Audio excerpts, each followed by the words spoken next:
ભારતીય ન્યાય સંહિતા અધિનિયમ એ ગુનેગારો માટે લાલ આંખ અને ભોગ બનનાર માટે આશીર્વાદ સ્વરૂપ સાબિત થઈ રહ્યું છે.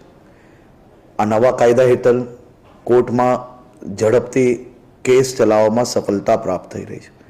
ગુજરાત સરકારે આ નવા કાયદા અંતર્ગત અનેક લોકોને સજા અપાવવામાં ખૂબ મોટી સફળતા પ્રાપ્ત કરી છે.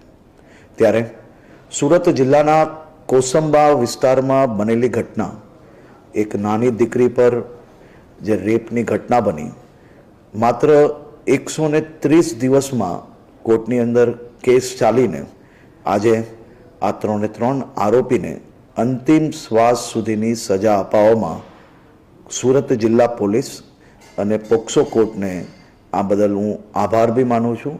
અને ખાસ કરીને આ ભોગ બનનાર પરિવારને જે ન્યાય આપ્યો છે અને કડકમાં કડક સજા અપાવવામાં સફળતા પ્રાપ્ત થઈ છે, તે બદલ સુરત જિલ્લા પોલીસને હું અભિનંદન આપું છું. આ નવા કાયદા અંતર્ગત આવા અનેક ગુનાઓ છે કે જેમાં ગુનેગારોને આપણે સજા અપાવવામાં ખૂબ ઝડપથી સફળતા પ્રાપ્ત થઈ છે. હું આ નવા કાયદા બદલ દેશના પ્રધાનમંત્રી આદરણીય શ્રી નરેન્દ્રભાઈ મોદીજી અને ગૃહમંત્રી શ્રી અમિતભાઈ શાહને ખૂબ ખૂબ આભાર માનું છું.